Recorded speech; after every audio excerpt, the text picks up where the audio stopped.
أعوذ بالله من الشيطان الرجيم. بسم الله الرحمن الرحيم. أستغفر الله ربي وأتوب إليه والحمد لله رب العالمين.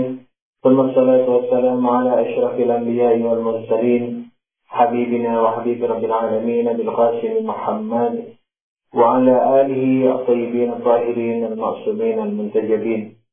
أما بعد. السلام عليكم ورحمة الله وبركاته. Para pemirsa yang beriman di mana saja Anda berada, semoga selalu dalam keadaan sehat walafiat, baik lahir ataupun batin, dan semoga tidak ada aral melintang, atau kalaulah ada aral melintang, semoga dapat diselesaikan dengan baik atas bimbingan Allah dan maghfirahnya dan inayahnya, dan semoga kita dan Anda para pemirsa menjadi orang-orang yang bersyukur kepada Allah Subhanahu wa Ta'ala. Karena kalau bersyukur maka nikmat akan ditambah oleh Allah Subhanahu wa Ta'ala. Amin ya rabbal alamin. Pembahasan kita mengenai akhlak, kita telah memasuki perumpamaan daripada keempat daya. Bagaimana maklum dalam ruh manusia ada empat daya dari kacamata akhlak. Banyak daya yang ada dalam roh kita ini, tapi yang berkenaan dengan akhlak kurang lebih secara global ada empat. Daya syahwat, kemudian daya khayal, angan-angan, kemudian daya ghadab, yakni emosi, kemudian daya akal. Pada perumpamaan pertama, yaitu daya akal, kita telah membahas bahwa daya akal ini oleh para ulama akhlak diserupakan dengan raja yang adil, karena dia dicipta oleh Allah Subhanahu wa Ta'ala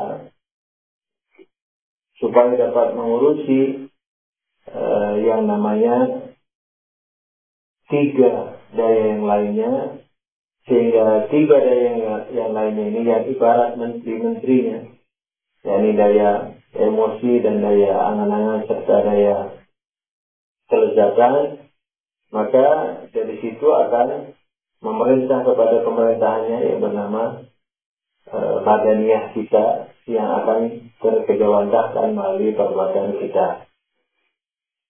Oleh karena itu, akal yang memang diciptakan oleh Allah untuk mengontrol daya yang lain, kemudian dari daya-daya itu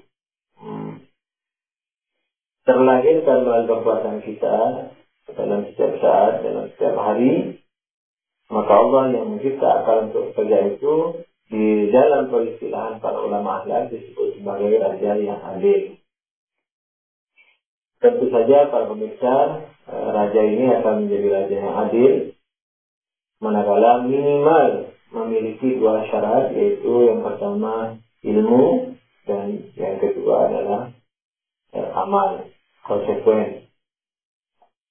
Sebab kalau tidak demikian maka jangankan memimpin, jangankan menjadi pemimpin yang baik, tapi malah dia akan menjadi pemimpin yang tidak baik. Yang lebih bahaya lagi, kalau dia sampai dipimpin, kalau yang namanya akal ini sampai dipimpin oleh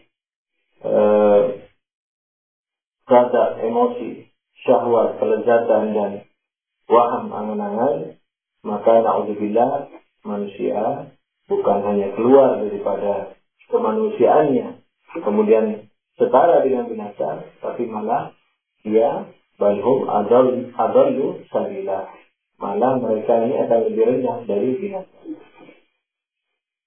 Seandainya hanya mengikuti apa saja yang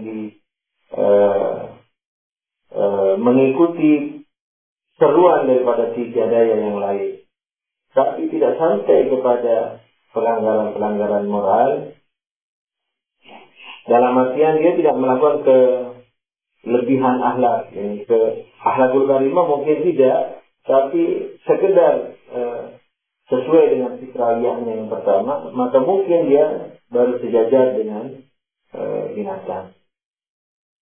Sering saya contohkan kepada para pemirsa, seandainya manusia misalnya mencari nafkah, itu saja. Kemudian menafkahi keluarga, itu saja. Mencintai anak, itu saja.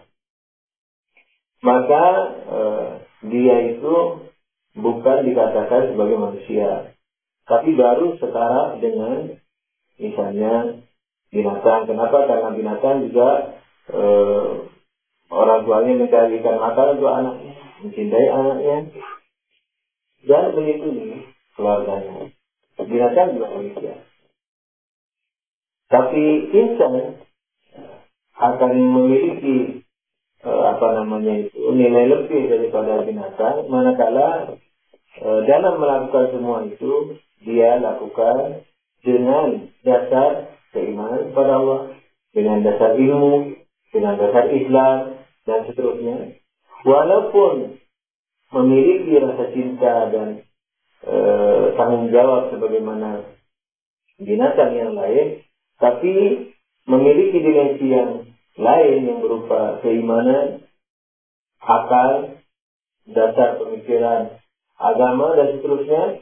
Maka sekalipun sama-sama mencari nafkah untuk keluarga dan binatang juga mencarikan makan untuk anaknya yang baru menetas misalnya, walaupun sama dari sisi lahir, tapi tidak sama dari sisi niat.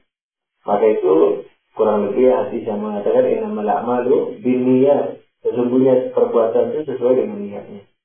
Jadi di sini manusia memiliki kelebihan dari binatang. Jadi kalau ibu burung misalnya, atau ayah burung misalnya elang mencarikan makan untuk anaknya yang baru menetas di sangkarnya, dia keluar rumah, keluar sarang mencari makan, menangkap mangsa, kemudian diberikan kepada anaknya, bahkan disuapkan, dicabik-cabik dulu mangsanya dalam ukuran kecil, kemudian disuapkan kepada anaknya. Lalu manusia juga keluar dari rumahnya mencari nafkah untuk keluarganya dan anaknya. Walaupun dari sisi lahiriahnya ini sama, tapi kalau niatnya berbeda, yakni apa? Yakni si manusia ini melakukannya atas dasar cintaannya kepada Allah, ketaatannya kepada Allah, sesuai dengan argumentasi akalnya, sesuai dengan bimbingan syariat dan rasul serta para imam maksum al-musyara atau para ulama al-ilahiyun, maka niat tersebut akan memberikan nilai lebih kepada manusia. Oleh karena itu, yang burung elang mencari makan untuk anaknya tidak ada pahalanya, tidak mendapat pahala. Dan manusia yang mencari makan untuk anaknya itu mendapat pahala. Nah, di sini baru ada kelebihan manusia dari binatang. Tapi seandainya manusia yang mencari nafkah hanya sekedar bahwa dia cinta kepada anaknya, hanya sekedar tidak tega melihat anaknya tidak makan, nah ini kemungkinan tidak akan mendapatkan pahala. Kenapa? Karena sesuai dengan fitrahiyahnya manusia, sesuai dengan fitrahiyahnya binatang yang lain, pekerjaan ini memang muncul dari fitrah tersebut. Jadi bukan karena ikhtiar akliyah atau ikhtiar syariah, kesadaran akal, kesadaran syar'i dan sebagainya, maka dengan tidak diniati sebagai cinta kepada Allah, perintah Allah dan seterusnya, maka kemungkinan besar orang ini tidak akan mendapatkan pahala. Tetapi tidak di bawah binatang. Jadi belum sampai kepada tingkatan balhum adallu sabila. Jadi belum. Jadi dia masih seukuran dengan binatang. Jadi orang yang melakukan tanggung jawab keluarga, ini contoh saja. Tanggung jawab keluarga, yang melakukan tanggung jawab keluarga, kalau tidak diniati karena kecintaannya kepada Allah, karena syariat, karena akal yang membimbingnya, maka yang dilakukannya itu baru setara dengan binatang. Tapi kalau dilakukan atas dasar niat kepada Allah, mendekatkan diri kepada Allah, atas dasar kesadaran akal, bukan hanya kasihan, bukan hanya tanggung jawab sebagaimana orang tua kepada anak, tetapi Allah mewajibkannya. Dia mengerti Allah, mencari ilmu Allah, mencari ilmu tentang Allah, ma'rifatullah, ma'rifatul syariah dan seterusnya, kemudian sadar akan hal itu, kemudian diamalkan, maka dia akan mendapatkan pahala. Terus kalau pemirsa bertanya, yang menjadi misdak atau yang menjadi ekstensi atau yang menjadi individu daripada balhum adallu sabila itu siapa? Jadi yang lebih rendah dari binatang siapa?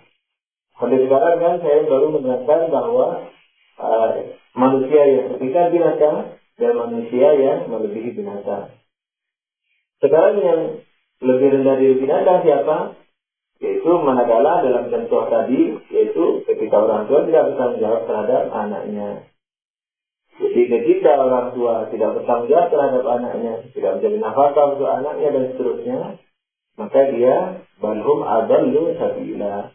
Jadi dia lebih rendah dari insan. Seandainya bertanggung jawab, kalau tidak diniatkan karena Allah, kesadaran akal, kesadaran agama, syariat, keimanan dan seterusnya, kalau tidak diniatkan seperti itu, maka dia sama dengan binatang, tapi tidak lebih rendah dari binatang. Tapi kalau tidak menjadi nafkah untuk keluarganya, maka dia balham adallu sabila, lebih rendah dari binatang. Kalau ingin menjadi manusia, maka jadi kalau ingin meraih kelebihannya, maka harus diniatkan karena Allah Subhanahu wa Ta'ala. Jadi karena kesadaran akilahnya terhadap perintah Allah, pengenalannya kepada Allah, kemudian melaksanakan dengan penuh kesadaran. Nah, ini baru memfungsikan akal sebagai raja yang adil. Jadi raja yang adil ini adalah yang berpengetahuan, kemudian dia konsekuen, baru dia melebihi binatang. Tapi kalau raja yang adil yang namanya akal ini tidak diisi dengan ilmu, sekalipun dia ingin adil, dia tidak bisa adil. Sekalipun dia ingin meletakkan sesuatu pada tempatnya, tidak akan bisa, karena tidak punya ilmu. Nah, kalau tidak diisi dengan ilmu, dia tidak akan bisa memimpin kekuatan-kekuatan yang lain. Begitu juga kalau tidak konsekuen. Jadi kalau dia tidak konsekuen kepada, jadi akal ini hanya menceritakan bahwa di gelas itu ada racun, tapi akal itu tidak menyuruh, tidak melarang kita untuk minum racun itu. Jadi membiarkan akal kita membiarkan malah menyuruh minum racun, maka dia sebenarnya tidak bisa dikatakan raja yang adil. Akal bukan hanya bertugas untuk mengerti bahwa perbuatan itu salah atau dosa, tapi dia juga harus mengerti bahwa perbuatan itu harus ditinggalkan.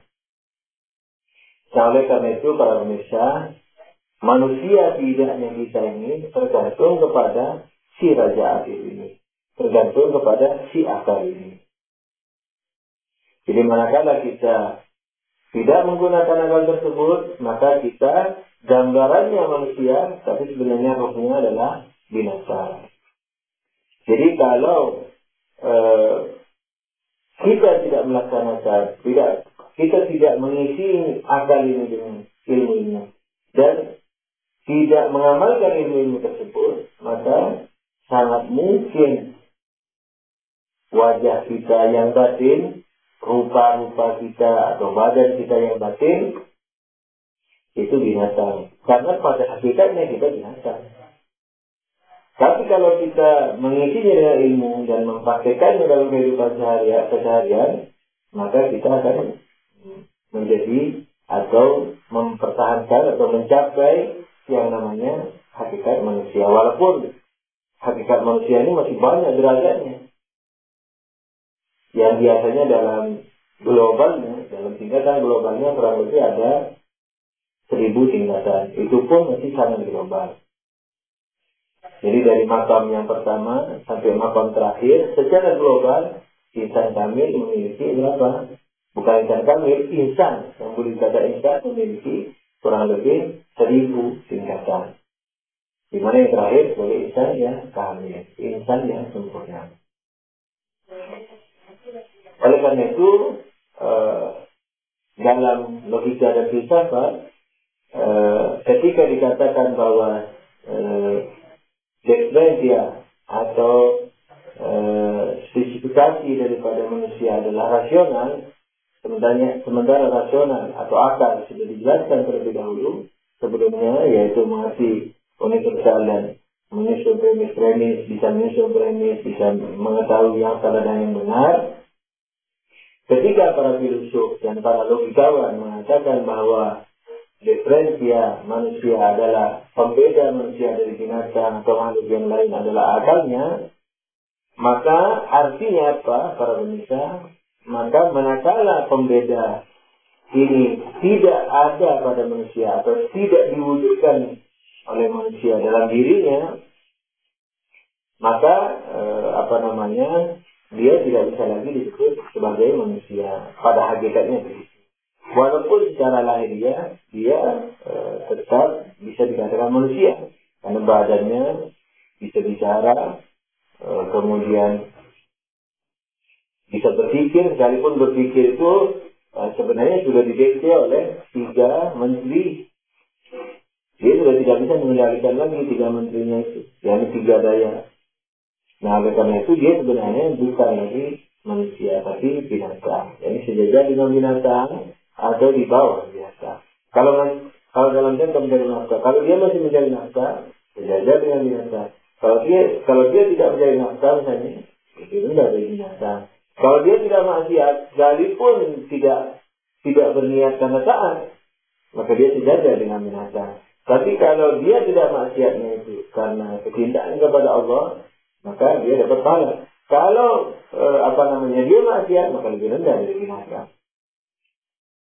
Jadi kalau tidak maksiat, jadi kalau bermaksiat lebih rendah dari binatang. Kalau tidak maksiat sama dengan binatang. Kalau bukan karena dasar ketaatan kepada Allah. Misalnya orang dia duduk melamun, dan ketika duduk dia tidak berzina. Ketika duduk sendirian dia tidak mungkin gibah, menggunjing orang dan seterusnya. Maka dia tidak dapat pahala. Istilahnya sama dengan binatang. Tidak melakukan kenegatifan, tapi tidak melakukan kebaikan. Itu sama dengan binatang. Tapi kalau dia berbicara dengan temannya, maka ada 2 kemungkinan. Bisa lebih rendah dari binatang, bisa lebih tinggi dari binatang. Misalnya, dia menggunjing orang, lebih rendah dari binatang. Dia diskusi ilmu, lebih tinggi dari binatang. Gitu. Atau dia bicara yang baik, tapi tidak dengan niat karena Allah, tidak dengan niat karena kecintaannya, ma'rifatnya kepada Allah, tidak karena mengikuti akalnya, dia bicara biasa. Misalnya, dari mana kamu pulang segala macam, tapi tidak karena Allah, tidak karena ilmunya, tidak karena ma'rifatnya, maka mungkin bisa disetarakan dengan biasa, tidak melakukan negatif, tapi tidak melakukan kepositifan. Tapi kalau menyapanya itu karena Allah, nah itu akan dapat pahala, dia lebih tinggi dari biasa. Menyapanya, saya menyapa dulu. Nah, biar apalagi orang tua, apalagi yang lebih tua, dia yang lebih muda misalnya, saya akan menyapa dulu, atau pakai salam, atau senyum misalnya. Makanya tidak heran kalau senyum saja sudah dihitung sedekah. Tapi kalau senyumnya karena memang suka senyum, bukan sedekah, karena inaman amal lebih niat. Jadi senyumnya tidak diniatkan karena sedekah, senyumnya tidak diniatkan karena Allah, maka sama dengan binatang. Artinya tidak lebih rendah dari binatang, tapi tidak lebih tinggi. Gitu. Tapi kalau marah-marah, lebih rendah dari binatang. Kalau senyum karena Allah, lebih tinggi dari binatang. Begitu. Nah, oleh karena itu, para pemirsa sekalian, raja yang adil ini sebenarnya secara filosofinya daya yang sangat memiliki potensi untuk menjadi raja adil ini harus kita rawat, harus kita isi dengan ilmu, dan ilmunya itu pun harus selalu dicek. Oleh karena itu para pemirsa, akal ini yang dikatakan Raja Adil, supaya bisa menjadi Raja Adil, di mana sebenarnya akal sebagai Raja Adil ini maksudnya suatu daya yang ada pada roh kita yang sangat punya potensi untuk jadi Raja Adil. Yang lain tidak bisa. Daya syahwat, ghadab, daya emosi, daya kelezatan, daya angan-angan tidak bisa menjadi Raja Adil. Kenapa? Karena dia tidak bisa menimbulkan kesimbangan universal. Pokoknya lapar ingin makan saja. Begitu. Menghayal emosi ingin marah saja.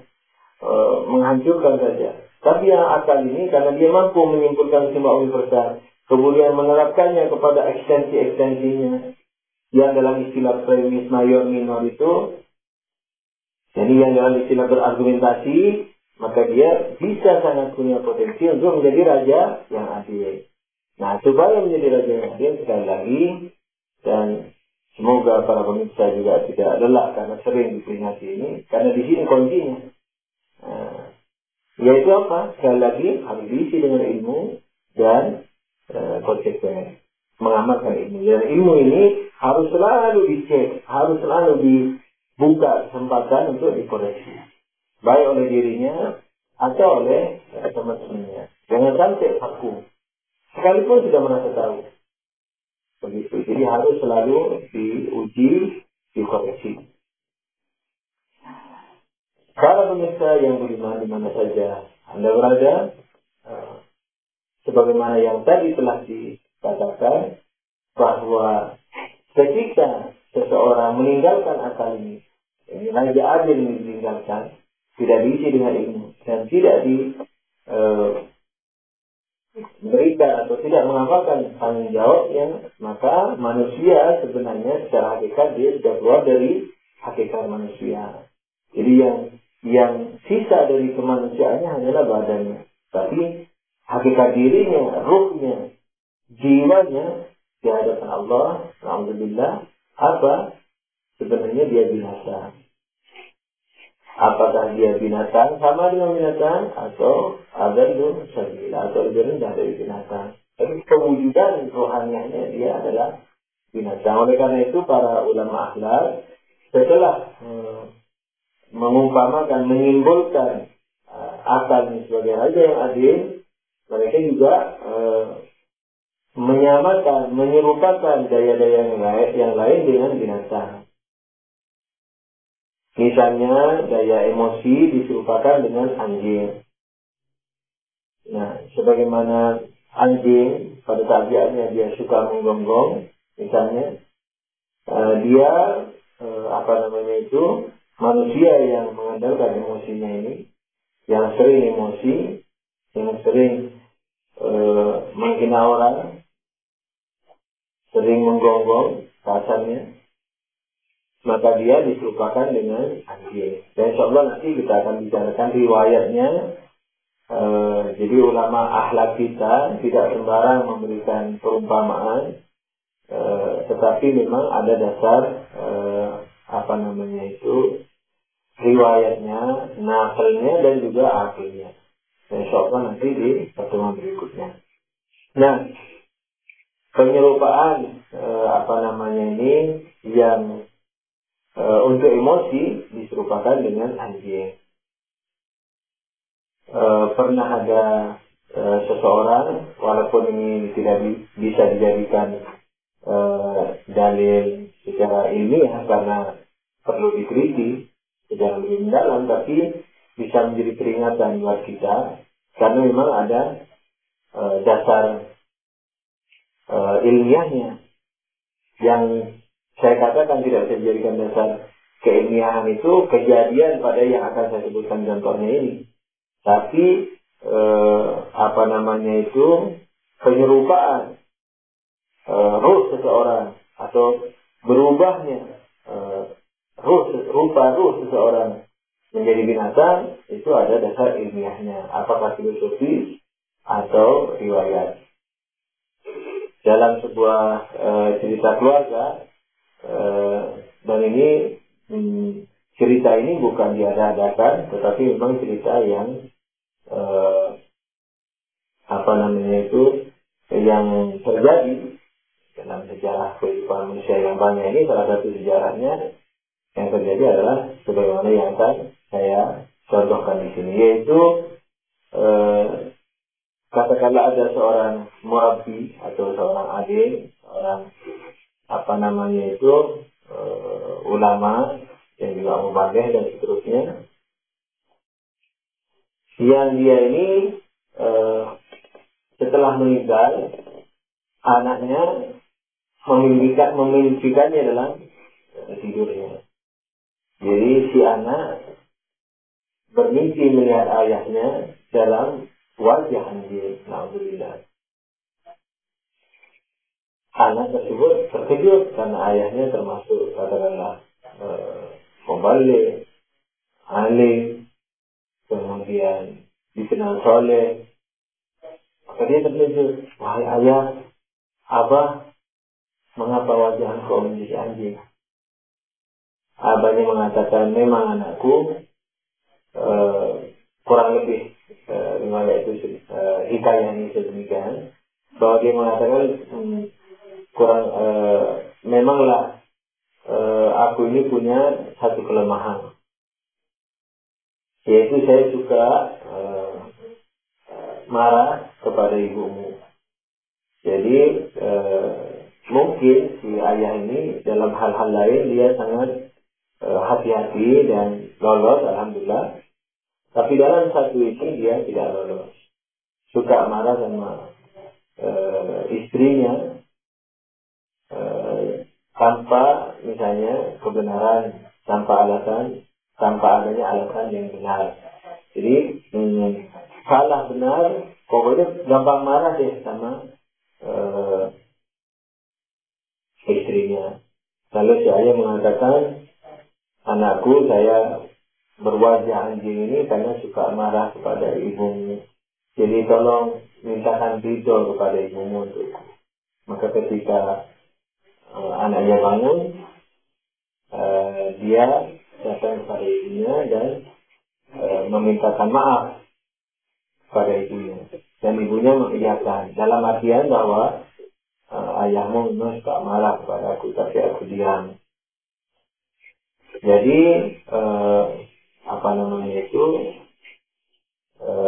kisah seperti ini membuat kita